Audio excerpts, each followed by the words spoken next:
Hey guys, this is Abhishek, and in this video I will show you the scikit-learn's linear regression. So linear regression is one of the very basic form of machine learning where you basically train a model or train the machine to predict the behavior of your data based on some variables. So for example, in case of a linear regression, as you can see, the name suggests linear. That means the two variables which are on the x-axis and y-axis should be linearly correlated. So an example for that can be, let's say you are running a sales promotion and expecting a certain number of count of customers to be increased. Now what you can do is you can look at the previous promotions and plot it over here on the chart when you ran it, and then try to see whether there is an increment into the number of customers whenever you did the promotions. And with the help of the previous historical data, you try to figure it out, or you try to estimate what will be the count or what will be the estimated count for my current promotion. This will give you an idea to do the planning in a much better way about how many number of stalls maybe you need, or how many increased number of employees you really need to serve the customer. So things like that. But the idea is in the machine learning is to basically estimate the future value based on the historical data by learning the behavior or patterns from the historical data. Now in some cases values will be linearly upward. That means whenever x is increasing, y is also increasing, or whenever y is increasing, x is also increasing. That means they have a correlation and they are increasing it together. Even in some cases there may be a linear downward relationship, and an example for that can be that police department is running a campaign to reduce the number of robberies into a particular residential area. So in that case, whenever they are running the campaign, they are seeing that there is a downward slope in terms of the number of crimes, and that's an example of linearly downward relationship into the data. Now the idea is that whenever the next campaign will run, what output the police department will give to their senior officials about the improvement that they will get. Okay, so these are like two different examples I wanted to show you, but if you, by this time you must have understood that the basic logic behind linear regression is to first of all make sure that you have a linear relationship, whether upward, whether downward, whatever it may be, but there should be a linear relationship, and then only you can move ahead. Alright, so with that, let's move ahead with the example that I want to show you, and for that I need to load some data. So what I can do is, let me import first of all from the sklearn.datasets.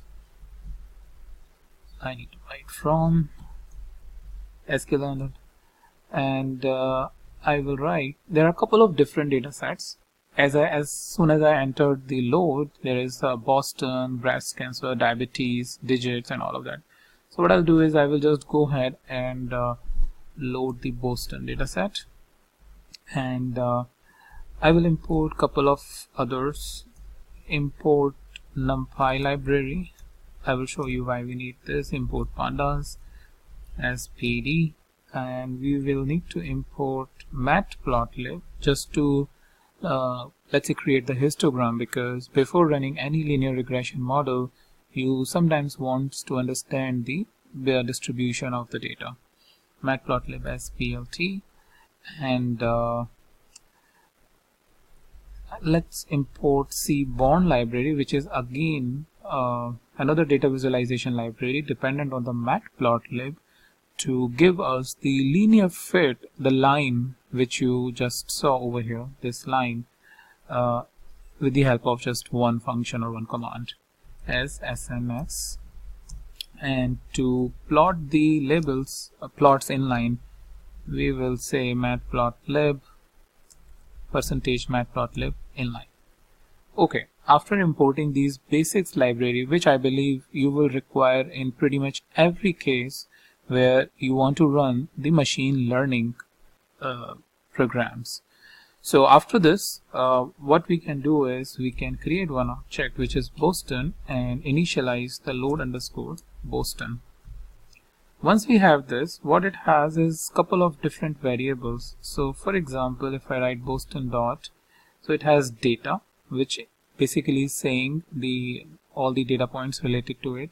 The target variable, because it is properly formatted in terms of what are data variables, what are target variables, that's why you are seeing the target. Description, so description is another nice one, because what you get is some description about the data. I will just write the print of description to see whether it formats it or not. Let's see this. Yeah, so with the help of print command, it will properly format the data with remove those backslash and the new line character and all. So this is giving you a much better information.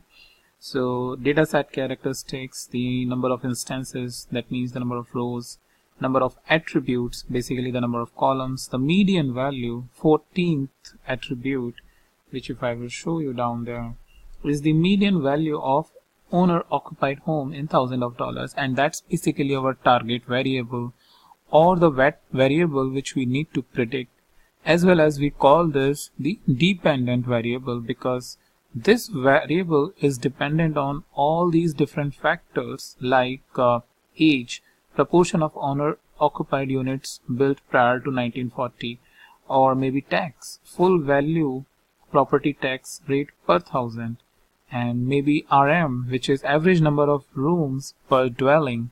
All of these factors are basically helping us to drive the value of median value.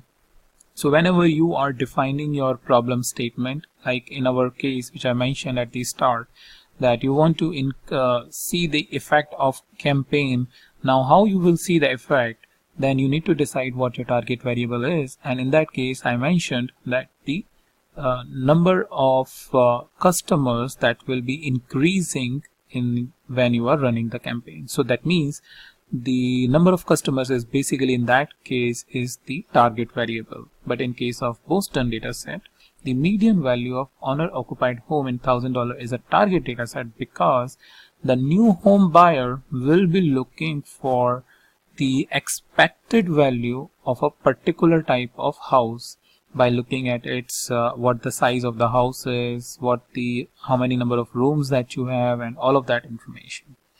Okay, so once you have understood all of this information, you get a couple of other, so saying that this is a copy of a UCI machine learning housing dataset, and then who created it, and then further references at the end.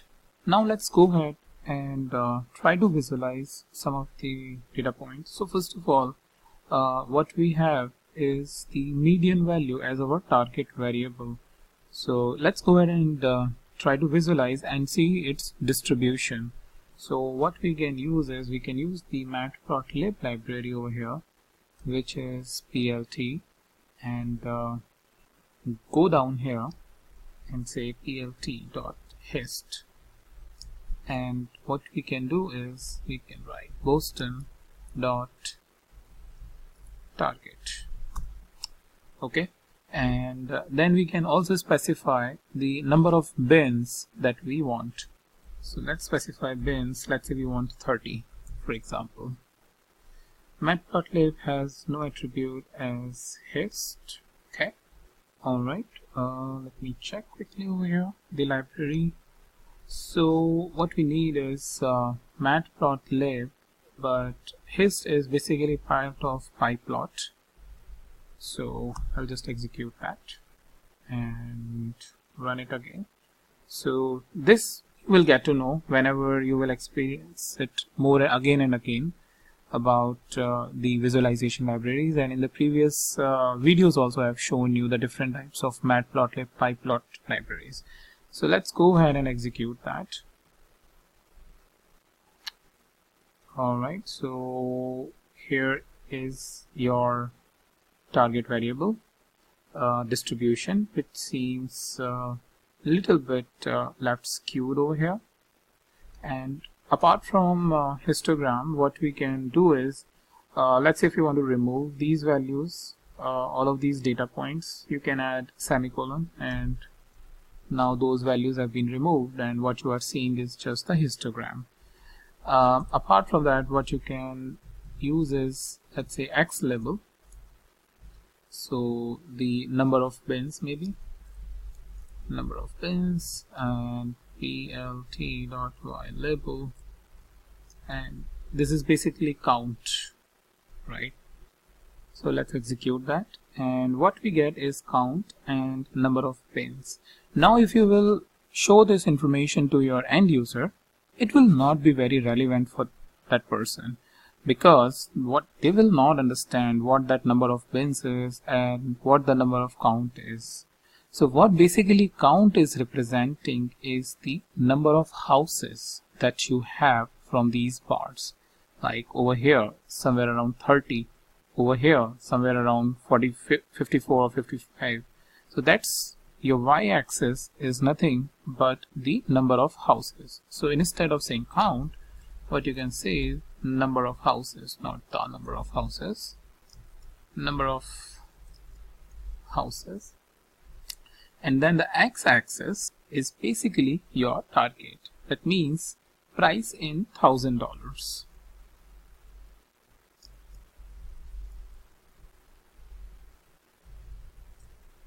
Dollar thousands.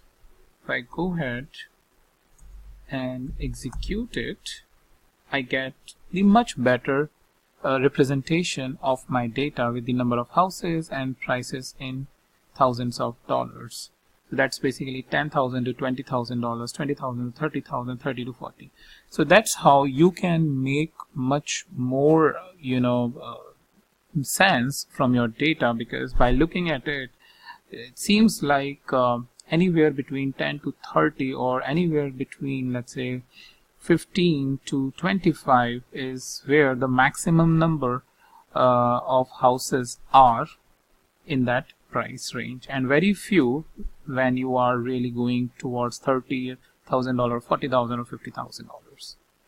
Okay, so after this, let's try to see the relationship between the variable, and the relationship is basically you have different variables. Our target variable is this, which we are using as a Boston.target. And let's try to see one of the very interesting property. Since I have previously also explored this data set, so I know that average number of rooms per dwelling is an interesting property to see the relationship, as well as it is quite indicative that as the number of rooms are increasing, the price of the house will also increase. So let's see the relationship. Alright, so what we need is, again, what we are trying to create is basically a scatter plot to see the relationship. So plt.scatter, and x-axis is basically the data, and y-axis is basically your target. But if you remember, the data is basically containing all of the data points. So what we need is all the rows, we can specify it by column, all the rows and the specific number of columns. So if I go up and show, it starts with 0. So 0, 1, 2, 3, 4, 5. So 5 is basically my index number for the average number of rooms per dwelling. Okay, so alright, 5. And again, I can specify X label, and X label is nothing but price in dollar thousands, and plt.y label is basically your number of average number of rooms, let's say. And let's go ahead and execute, and here we are. So it clearly shows that as the number of rooms increase, the price in thousands of dollars is also increasing, right? So this is basically an indicative of linearly upward relationship and give us a good use case where we can run the linear regression model on it and try to basically predict the outcome for the number of prices. Let's say you are a real estate agency and you want to show it to your customer that you are a very data driven.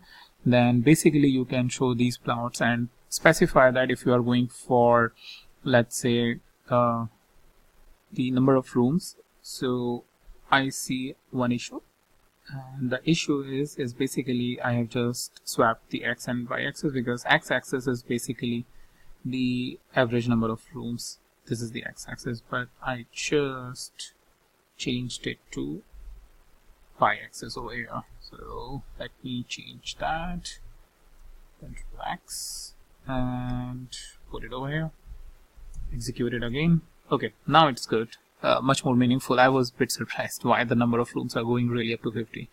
So as the number of rooms are increasing, the price is also increasing. So if somebody is going for the number of rooms 6, then they should get somewhere around $20,000 to $25,000.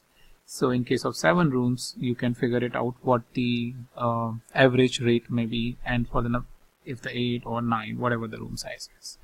So this will give them a trust that based on the real data, you are basically telling them how much they should really invest in a particular type of room, because generally whomsoever is new is not really aware about the locality standard, the prices and all of that, and this will really have. Now since it will going to be a long video, so I will just stop it over here. And what I really want is, so far I have just explored one variable. What you do is explore a couple of other variables with the help of the scatter plot and try to see what relationship you get. And in the next video then I will show you how you can fit the line, the regression line over here on this plot with the help of the Seaborn library, and then move ahead with the prediction by fitting the linear model and doing the prediction from the dataset. So that's pretty much all, and I'll meet you in the new video with those additional topics. Hey guys, this is Abhishek and welcome to the second video of linear regression. And if you remember, in our previous video we have seen the relationship between the average number of rooms and price in $1,000, as well as we saw the distribution of the target variable, which is the price in $100,000. Okay, so what I'll do is I will move ahead with the first step, which is the creation of linear regression model with the one variable, and then in the second step we will look at the linear regression model building with the multiple variables. So let's go ahead and use the average number of rooms as our first predictor variable to predict the price in $1,000, as it shows a linear upward relationship. So what we will do is we will try to find a line of fit which will minimize the differences and best represent all the data points, and that's the objective of the linear regression, to find the best fit line which can represent all of these data points by minimizing the differences from the line. That's basically the overall theory is. But if you are really more interested into theory, because it has a lot of other parameters like as I mentioned, the differences, it is called variation. So there is something called RSS, which is regression sum of squares. There is ESS, there is TSS. So there are different components. I'm not going too much in theory, because when you actually use it, you will get used to of it. But if you are really interested, I will really suggest two things. First is Wikipedia, and second is the YouTube channel of Brandon Folds. He has really explained it well. Even I have benefited a lot whenever I had any confusion or anything. Apart from that, well, books are always our best companion. So I have used one of my very favorite book which I have purchased long back, and whenever I had any issues, and the book name is Statistics for Managers, and you can find it online on Amazon to really buy it. So let's go ahead, and first of all we will see the line of fit with the help of Seaborn library, and we will use the LM plot, the linear model plot, to find the regression line. So let's come here and write sns.lmplot. SNS is the Seaborn library. If you remember from our first video, we have imported it here. Import Seaborn as SNS, and it has a very customized visualization for our advanced use cases. And lmplot is one of the very straightforward, because you just need to specify x-axis, y-axis, and the dataset name. Alright, so the x-axis is our this average number of rooms, and y-axis is basically the price in $1,000. So what I'll do is I will simply copy this, right, and put it over here, and let me execute it. Oops, looks like we missed giving one of the data point, which is data, and let's give it Boston. And if it shows error, then probably we may need to convert it into a data frame, because right now what we have loaded is the toy data set. So let's go ahead and try to see it. Yeah, as I expected. So what I'll do is very quickly, the issue is that what it is expecting is a data frame. So what I'll do is I will say Boston_df and PD, which is a pandas library. I am getting the data frame, and my data frame is basically Boston.data, because it has all the variables, right? So if I comment it out, so that's number one thing, that we are getting the Boston_df, and then we also need to get Boston_df dot columns, and this is nothing but the feature names. So let's go ahead and execute this and see if we are getting any issue. Nope, it's pretty straightforward. We have got the data set, which is this. We have got this columns as feature names. Now let's do the last thing, which is Boston_df, and let's get the price as the last column, and that is nothing but Boston.target.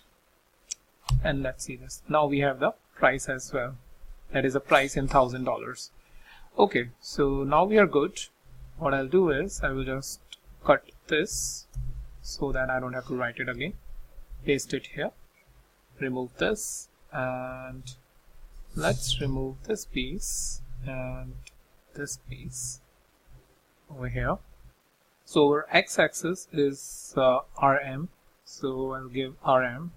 Our y-axis is price, and our data set is Boston_df. Let's execute it now. Okay, now it's coming perfectly, and as you can see, this line, this is the standard fit line, indicating that from here there all these different variables which is away from the line, whether upward or downward, best represent this by minimizing the difference from the line. So that's why it is called the best fit or standard fit line, that well represent all of your data set values which are plotted on the chart. And this gray area, if it is properly visible on your screen, is basically indicates the confidence interval. As it is moving towards center, you can see that it is minimizing, and if it is far, then it is increased, because as you can see, the data set, these data values have also pretty far, and here they have pretty much grouped it very closely to the line, and that's why this confidence interval is also reduced. Alright, now let's move ahead and do the linear regression modeling with the help of one variable. And as you know that the equation of the line is y is equals to mx plus c, It can be anything. Sometimes they call it bx plus c or mx plus b, but the idea is that y is your dependent variable, x is your independent variable, m is the slope of the line, right, or a rate of change based on 1 unit change in x, the resultant change in y, and then c is basically your constant error that is there in the line. So what we need is, first of all, specifying y, identifying y and x, and then model it out to figure out m plus c to build the equation of the line. Okay, so our x-axis, the value for x is the axis value on x-axis, which is room. So that is basically your Boston.data, and we need all the rows, and we need, in this one variable case, we need np.newAxis and 5. So what is really happening over here is that in the Boston.data we are getting all the rows, since whatever is before the comma is indicating row, and then after the comma is column, and after the comma what we are specifying is the np.newAxis, because it is a requirement of your linear regression that at least one axis should be present. So we are just giving one dummy axis to this, and saying that we also need the 5th column. And once you are done with that, and that's basically a case only with the one variable. When you have multiple variable, in that case you don't need it, because you get multiple because of the multiple variables you get multiple access. Okay, so y is your nothing but Boston.target. So we are here. Now let's say linreg, linear regression. To initialize the linear regression, I think we should have imported over here. If not, then what we need is simply from sklearn dot linear model import linear regression, and then linear regression. After you have initialized the linear regression, what you basically say is linreg.fit method, and you need to pass the parameter x and y, and that's pretty much all that you need to build your linear regression model. Again, just to revise it, what we are doing is from the sklearn, which is a scikit-learn library, we are importing linear model library or a sub-library, and in that we are importing the linear regression function, and we are initializing this function to pass on the methods or the pass on the methods like fit and other methods like predict. In future we will use that to fit based on the x and y axis. Okay, let's go ahead and execute it. So now we have the linreg, and if I want, now I can get my other values, the slope value and the coefficient, the c value, which I showed you. So how I can get it is basically linreg dot intercept, and here I have the intercept value and linreg dot coefficient COELINREG,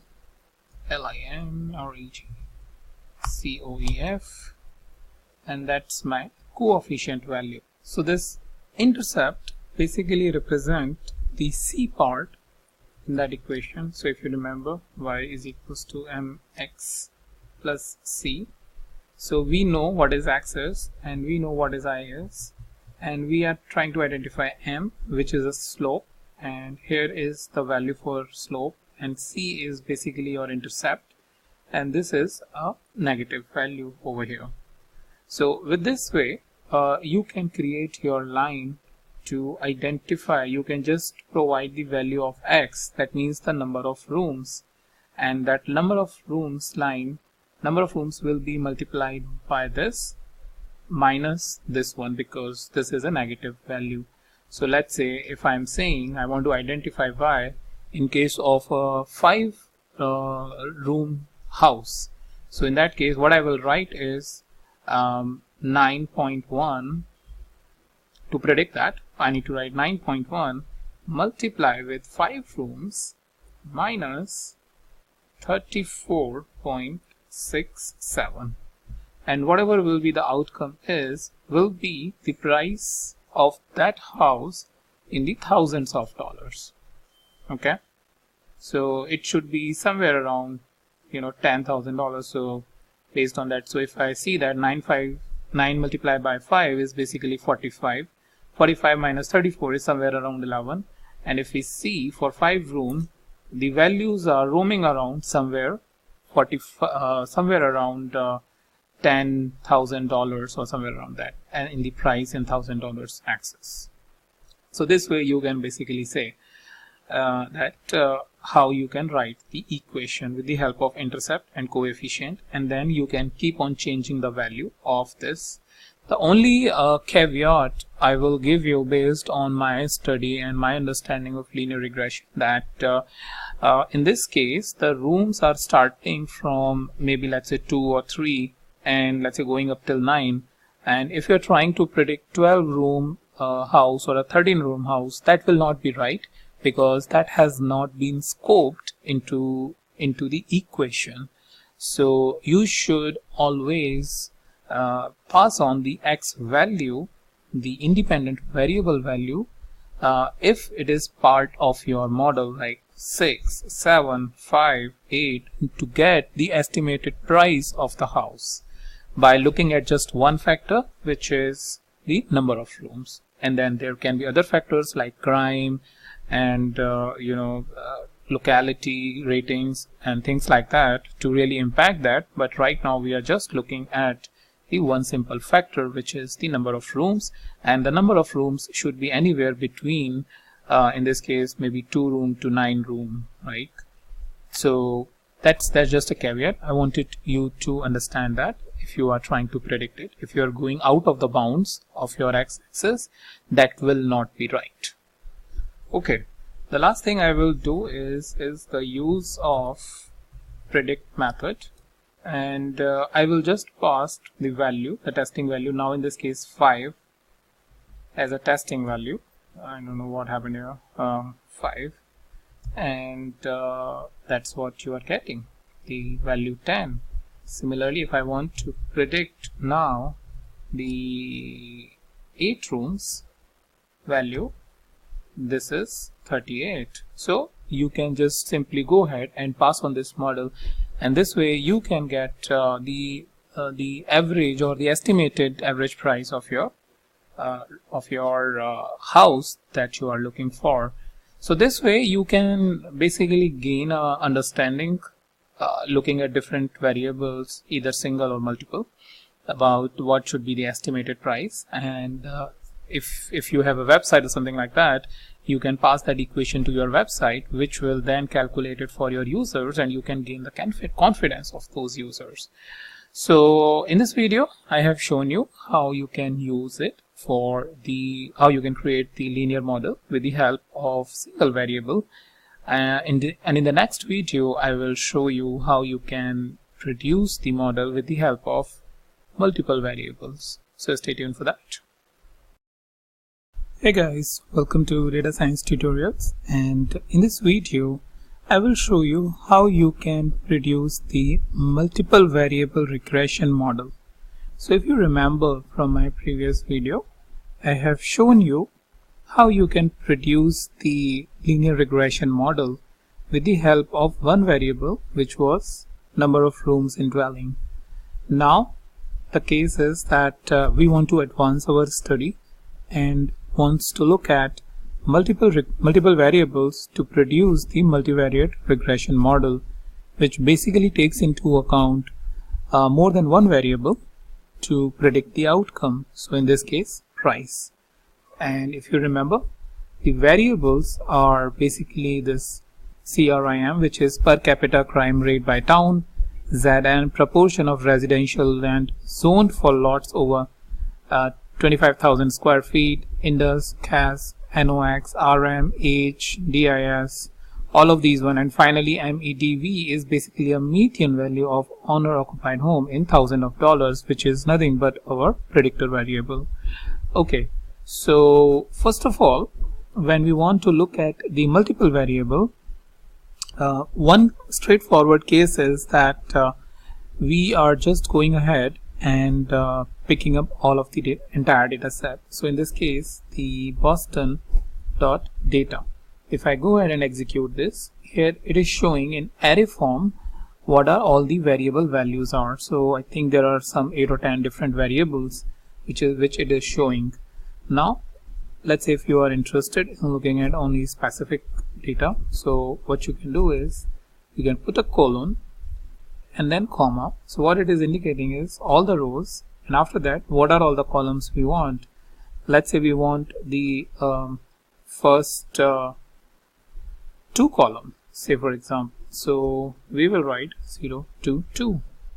Go ahead and execute it, and here we have the first 2 columns. If we want only 1 column, so we'll write 0 to 1, and it will show us the values for the first column itself. So that's a quite tricky thing, because generally what we expect is 0 to 1 is column 0 and column 1, but here in this case keep in mind that only the first column is being shown, which is 1 over here. Alright, and similarly if we want 5, we will have to write 0 to 5, right, and in this case 5 column. So that's how you can select multiple columns. But if you want to select all of the columns, then simply write Boston.data, which will select all of the columns which are here. If I go up, so from column CRIM to L state up till here. Alright, let's go ahead and first of all apply the fit on all the columns, which is our very straightforward operation. So in that case we will say multi len reg and initialize the linear regression. Once we initialize this, we need to fit it. So before fitting, we need to get our x and y variable. So let's take as our Boston.data, and let's take y as our Boston.target variable. Okay, and then multi_len.fit method to fit all of these variables, x variables on y, as we want to predict the y. So x comma y. Alright, let's go ahead and execute this, and now I can see my intercept and coefficient. So for that I will write multi_reg.intercept. Just close that. Intercept, and intercept is 36.49. We'll remove all these different values which are coming after that. And what it is basically indicate that keeping all the variable constant, if there is no change at all, then how much increase or decrease the value in house will going to be. So in this case it is indicating that 36, and if you remember it is in thousands of dollars. So that's overall what it is taking is the $36.49 thousand is what. So 36,490 is 36,490 will be the value that will keep on increasing based on the variables that we have got. And same is what we look at is the coefficient, and we have these different coefficients number available, which will indicate about how we will build our expression. So in case of only one variable, if I go above, we had this negative intercept when we took the first only one variable, which was the fifth one about the number of rooms, and the coefficient was positive, which was 9.1, and it was predicting it based on that. And if you remember, the expression was that if I want to predict y, which is price in thousands of dollars, I will write what is my intercept minus 34.67 plus the slope, which is 9.1, times x. X is nothing but our number of rooms, and if we specify number of rooms, let's say 4, then what it indicates is 9 multiplied by 4 is 36. 36 minus 34 is what you get the outcome. So similarly we have predicted for 5, similarly we have predicted for 8, and so on and so forth. But now in case of multiple regression, if I go down over here, so it will be y is equals to, first of all, the intercept, which is 36.49 plus whatever is my first variable, x1, here in this case crime rate. So first intercept coefficient value is this, which is basically 0.107, negative 0.107. So what I'll write is negative 0.107 times crime rate, and then we have positive value, so I'll just go ahead and write positive, and since it is minus 0.02, it will be 0.046, and it's up to me about how many decimal points I want to go ahead. I just decided that I want to go ahead only up till the 3 decimal points. So 0.406 times whatever is the second variable, which is Zn or Zn, if you say like that, and so on and so forth. So you can see that based on these 13 variable values, this equation will be very, very long. So you can actually practice with it by writing it. I have just shown you how you will write the expression, and I will just write dot dot dot and then negative 0.525 times the last variable, which is else state.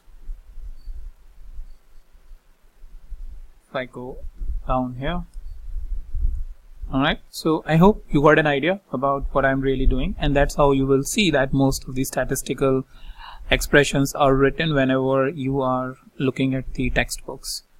But you can fill in these blanks with the help of these variables. This will give you a good idea about how you should really produce the application.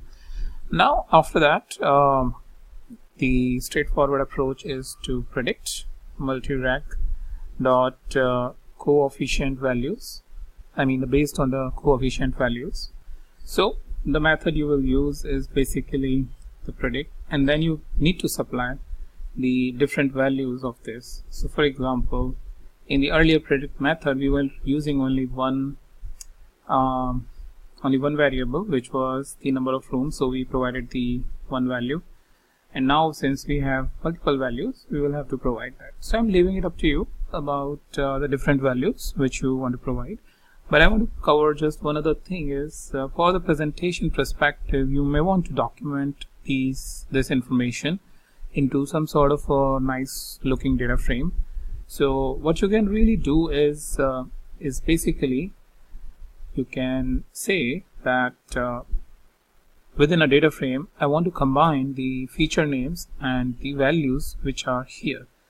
So for example, I will see multi-reg df is equals to td dot data frame, and then what I want is the first value as our feature names. So Boston dot feature names. If I go ahead and execute this, and if I show you, these are all the feature names. But since the columns name is not coming properly, what I'll write is the columns is equals to simply the name, and after that you will add the another column, which is coefficients, COEF is equals to as series, pd dot series, and say multi indirect dot coefficient. So now if I see my data frame, here I have the features, and their respective coefficients. So first one is negative 0.107, you are getting here. Second one was 0.04, you are getting over here, so on and so forth for the rest of the values. So that's pretty straightforward way about how you can document and print it.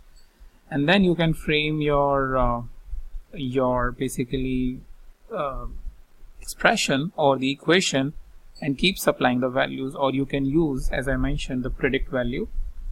If you don't want to create any expression, you can simply write the multi-reg.predict and supply these 12 different parameters. What according to you are those 12 different parameters? And with the help of this equation, as I mentioned in the previous video as well, where I showed you for one variable, you can allow the web application where person can adjust the age, the rad, and it will be multiplied with their respective coefficient, and based on the negative or addition or subtraction, the person will get the final output. So that way you will increase more interactivity now, because now you are exposing it to more variables. But think about this, in many cases people will not be really want to have these 5 or 10 different variables. So like I mentioned previously, if you want, you can reduce the variables by simply saying all the rows, but I want only first 5 variables, so I will say 0 to 5. So in this way I can get the different variables which I need, or the first 5 specific variables that I need. In that way I am not exposing the users to all those variables which probably they are not aware about, but only those variables which are really part of the intuitive nature, like number of rooms, crime rate, age, and all of those things, which is very easy. So that's one way about how you can do this. Another way is basically what you can do is, like we have created this data frame and all in the previous video, and not only from the data frame but also directly from the Boston.data.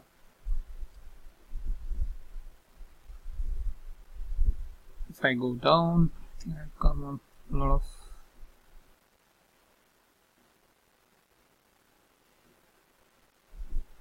the Boston.data. If I show you to Boston.data, so I can remove even any specific variable if I want, right?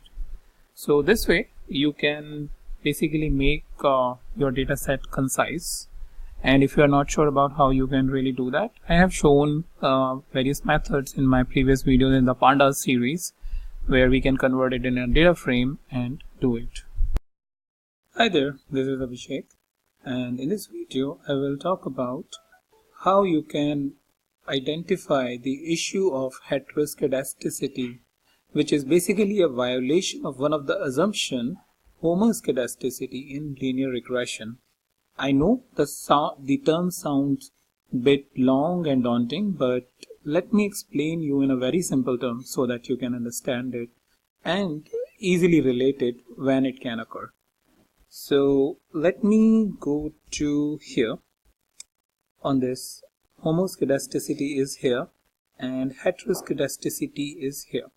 So first thing is that assumption is that the data should be homoscedastic, and the pattern is basically called homoscedasticity.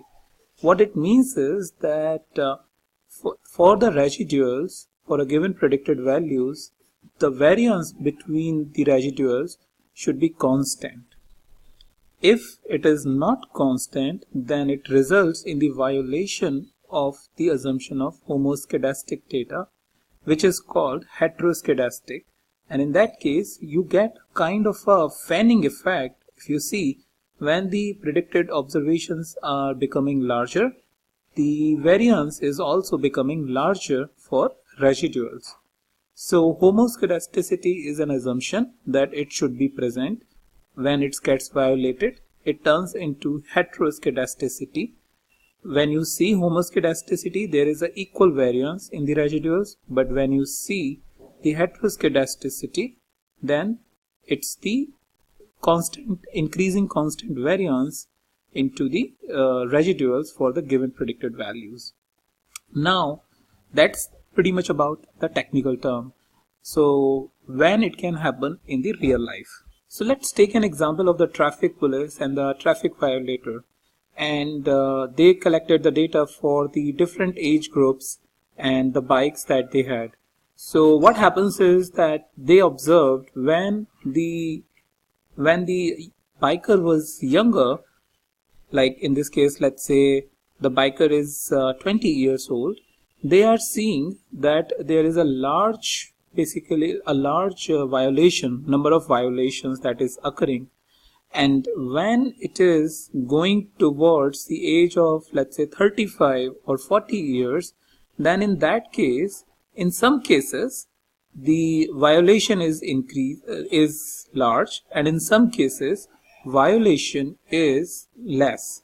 So why it happens is because when people are younger, they thrive with the more speed and tends to violate the law pretty regularly. But when somebody matures and reach to the age of 30 or 35, then in some cases people may violate the law, and in many cases people are not violating and wants to live a normal life. So what happens in that case is that we are seeing the issue of heteroscedasticity. If homoscedasticity was present, then there should be not much variance or no increase of variance irrespective of what age is. And that's what homoscedasticity says, that even if age is increasing or decreasing, the variance of the residuals should be same. But in case of heteroscedasticity, when it violated the homoscedasticity and turns into heteroscedasticity, when the age is increasing, either the value is increasing or decreasing, the variance between the residuals is increasing or decreasing, and that's actually result into the heteroscedasticity. Another example I will give you is the one which you can easily relate. So most of you have experienced the iPhone sale by standing in the queue and really looking forward for your new iPhone. And in that case, whenever the new iPhone is launched, there is a high sale, right, for each of the Apple store. But as and when the product gets old, either sometimes when they run the promotion, the sale is higher, or if it is like a normal day, then it can higher or lower, depends on the user requirement. But what homoscedasticity is saying, that irrespective of sale or a new product launch or anything, there has to be no variance or constant variance between the residuals, the errors, that means the actuals and predicted values. And if it is not true, which is basically a case of heteroscedasticity, then you have the not so constant, or I would say unequal variance in the residuals. So now you would have understood by these two examples that in general cases, in normal data, you will definitely have the issue of heteroscedasticity, and it's our responsibility then to see whether it is very much apparent or it is very less that you even think it's not going to affect, or you are not even able to identify whether heteroscedasticity is present because data is like normally distributed or having a constant variance. Alright, how you can do that? It's pretty easy.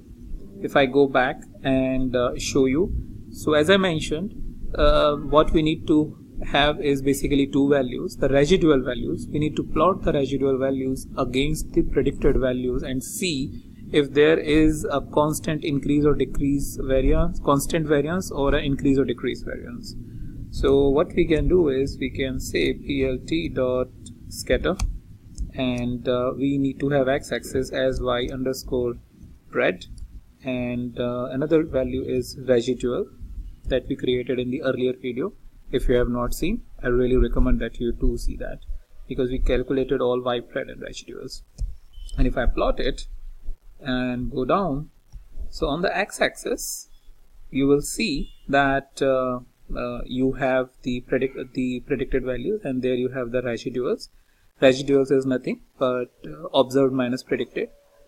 And if you see, there is some sort of a pattern that when the values are predicted values are less, then there seems to be a high variance. When it is somewhere in the middle, there is a less variance, and when you are going towards the right, there is again a high variance. And if you see, there is a shape like this, kind of a curvy shape, and in that case you really need to test the model whether it is predicting the right or not, or by even testing the hypothesis that the problem of heteroscedasticity is present, or your coefficient, by testing the coefficient using the hypothesis testing. And what you would usually do in such cases is you transform the variables, either log transformation, or change the equation from a normal ordinary least square to let's say quadratic regression. So in this case, probably because it's a curvy shape, then in that case you would look towards more of a quadratic regression technique. So those are more about transformations. I will cover in the couple of next videos about how you can really transform with the log transformation or quadratic regression and all. But just to give you an idea, generally you will have this situation present because in real data you have a lot of variance, and if it is apparent like this, for smaller predicted values there is a high, for a higher value there is a high variance, but down there it's not so high, and kind of a shape that it is picking up is this curve shape. So if you find such a pattern, then you would really look towards testing your solution.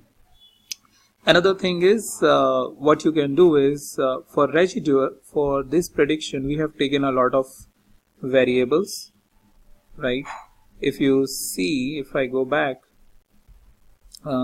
we have taken almost all of the variables, in that case the 13 variable, and what you can do is you can try and remove some variables which are not giving you the accurate values. And how you can do that, I will show you in next video about which variable really make a significant contribution by looking at the p-value there.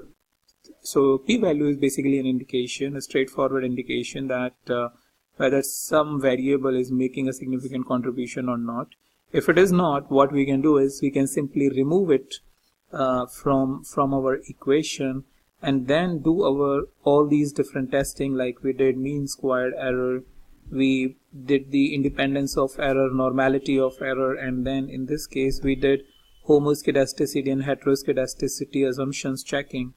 And if any of the violation is not happening, like in that case normality of error and independence of error was not there, we simply moved ahead and checked it for the homoscedasticity violation, which is heteroscedasticity in turn.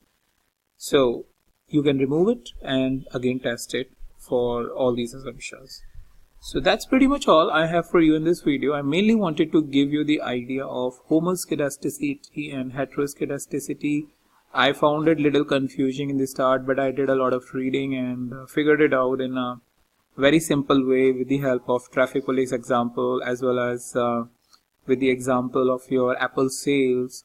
Another third example which I can give you and you can relate it is when somebody is making a high expense or low expense. So expense is highly related to income, and when the income is large, you tend to do the more expenses, but that's not true in all cases. Why? Because you will see that some families are more responsible, they save the money and don't do a lot of expenses, but in some cases people do a lot of expenses once they acquire wealth. But in case of those families which are having low income group, they don't have the liberty of making a lot of expenses. So those low income group is basically a constant variance, so it's a homoscedastic. But those which are having a high wealth is basically a heteroscedastic, because it depends on family to family. and whether they want to spend the money which they have earned or they don't want to. So you will see that there is no constant variance, and there is a differentiation of constant of variance between the residuals when you plot it against the predicted values. So just gave you the third example. Hope it made it more clear, and I will meet you in the new video, the new topic. Hey guys, this is Abhishek, and in this video I will show you how you can get the R-square value. So before I tell you how you can get the R-square value, I'll first show you what exactly it is and how it can be helpful in your model building exercise. So R-square, first of all, I got this question from a user when I posted it in the previous video about the model building. And R-square is one of the important property. And there is another thing which is called adjusted R-square, but we will review it later, maybe in some other video. So R-square is basically an explained variation when you add a variable. So if you have seen, I have added two different variables when I was building the model. So if I go down, let me first, what I'll do is keep on executing it so that I've just so here is the regression line which I just executed, and here is the intercept which I have got in the previous videos. If I show you by creating another cell, so what I'm pressing is A, it creates a new cell here, and if I say linreg dot score, linreg dot score, and if I press shift tab, you will see that it needs x and y. So the x and y that we provided here. So let's go ahead and give it x and y, the y value, and what we get is 48.35. Now what it basically is the R-square value, the explained variation. And what explained variation indicates that when you add the variable 5, which was number of rooms in the apartment, then it's basically explaining the 48.35% of the variation.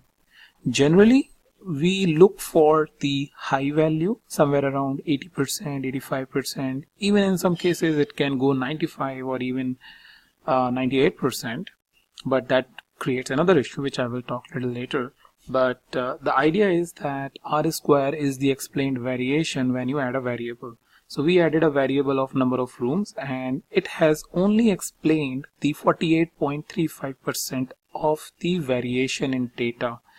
Other 52% or somewhere around 52% is not explained. Well, that's not good, right? So what you do is you keep on adding more variables and see whether you are reaching to a respectable stage, like 70% or 80% of the model variation is explained by your variables. So in a nutshell, that's what your R-square is. It is an explained variation based on the addition of one variable or multiple variables. So that's about how you can get it for one variable, which is only one variable, which is 5, number of rooms. But if I go down and try to show you multiple regression, so what we did in that case is we took the entire data, all the variables, and now let's see the R-square value. So let's go ahead and execute this, and let's fit the model. And here, instead of intercept, let's get the score. And the score we can get is from x and y. And the score that we get is 74.74 or 74%. So what it indicates is that when you added the first variable just a couple of minutes back, which I showed you, had only explained 48% of the model, or the variation in the model by 48%. But when you added more variables, or in this case all of the variables, it can explain 74% variation in model. So that's a better basically model as compared to the previous one. So what can happen is either you can add all the variables, Or in generally, in normal cases, what you do is you step by step keep on increasing the variables and try to see whether this score is increasing or decreasing. But because generally what happens is whenever you keep on adding the variable, the value increase by just some fraction like 0.5, 0.2, 0.1, and that indicates that once you are adding this new variable, it does not add a lot of value. So in that case, you stop adding the variable and move on with the current variable, which is significantly exploring it, because you can add more variables but it increases the complexity. So you want your model to be less complex but can explain more variation into the data, and that is your best model. And that's why the R square is very significant.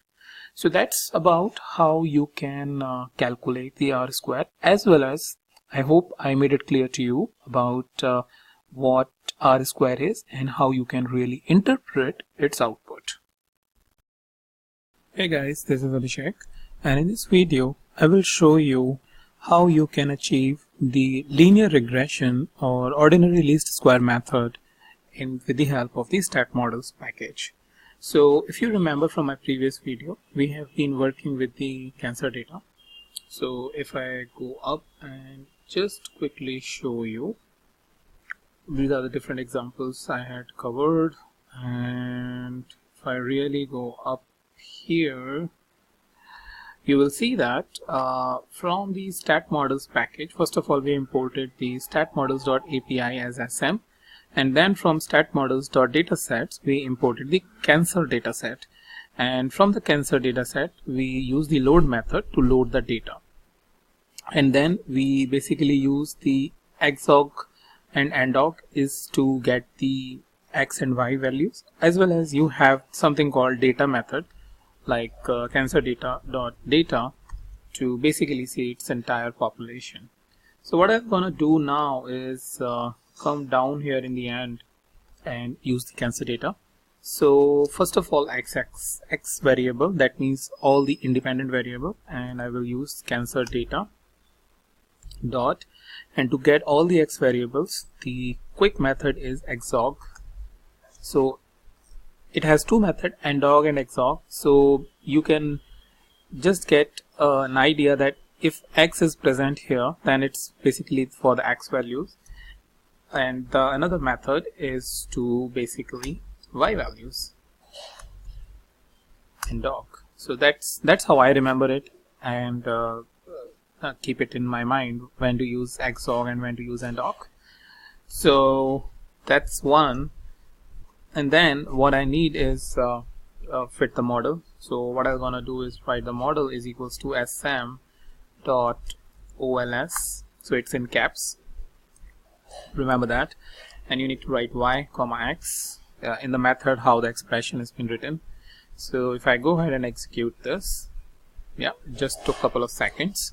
Now I want fit, so what I can write is model dot fit, and here I have fit model. Now if let's say I want to access some parameters like AIC, ACA information criteria, or BIC or BSC, all of these different variables that are present here, like the p values for example, I can get that. That's one way of how you can get the values, but that's not why I have shown you here.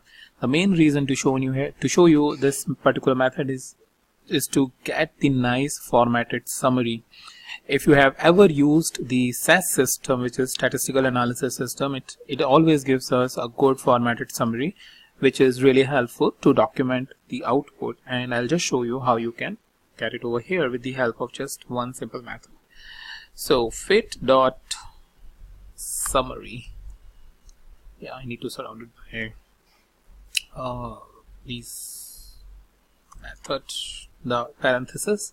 If I execute that, here I have a quick, nice formatted summary. Dependent variable, what is the R square? 96%. What is the adjusted R square? What is the F statistics?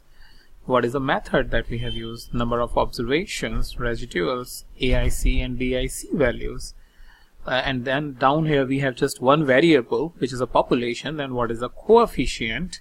what is the standard error, what is the p-value, and down here you have a lot of statistics like Durbin-Watson statistics, kurtosis and probability, skewness, all of those different formatted output.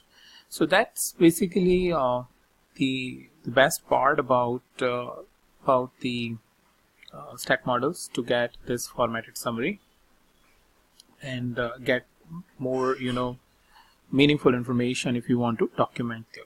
So that's quickly I wanted to show you. In the next video I will just show you the way by which you can use the sklearn, scikit-learn datasets here in the SM, the stat models package, and to do the prediction. Hey guys, this is Abhishek, and in this video I will show you a quick addition to our models that we have fit with the help of ordinary least square. If you have noticed, in the example of ordinary least square or the linear regression method that we fitted with the help of the stat models package, is that it does not add any constant or the intercept to the model. So intercept, if you remember from my previous videos about the theory, that the intercept is basically helps producing a proper fit on the line, as well as its value is important to interpret that if we keep all the variable constant or zero, then how the change in the line will be expected. So for example, in terms of business, let's say intercept value is 200, or maybe this 200 value is in thousands. So 200,000 is what you would interpret the intercept value, and what it will say that even if we don't do any marketing or promotion or anything, our sales will keep increasing by the $200,000, and it is mainly because the variables, they are suggesting that this is the kind of trend or upward or downward they have predicted, that if we are not doing any promotional activities or anything, then this is how the sales will going to increase. So just a simple example of how you would interpret the intercept. Okay, so what I want to do here is I want to add the constant along with the variables. So coefficient in this case is basically helps define a slope, and intercept basically helps to fit a proper line. Okay, so how I can do that is basically if I go up, if you remember about creating this model and we identified the x and y values with the cancer data, and what I need to do simply here is use the add constant method. So if x, again I will write SM, which is a stat models package. We imported the library in the previous videos. I've shown you how you can do that. So sm dot add underscore constant, right, and then the x. Okay, so simply by doing this you will get the constant added, and that way if I predict the model with the OLS and do the fit and write the summary, you will see a change over here. If I go ahead and show it, so negative 0.521. So what it is indicating, that if x1 is equals to 0, then the y value will be impacted by this value, the negatively 0.5261. So intercept is an important, whenever you become a bit experienced and try to interpret results, you would require the intercept. So always in case of the stat models package, you need to use this sm.add underscore constant to really do the add the intercept value. Alright, that's pretty much all I have. I'll meet you in the new video, the new topic.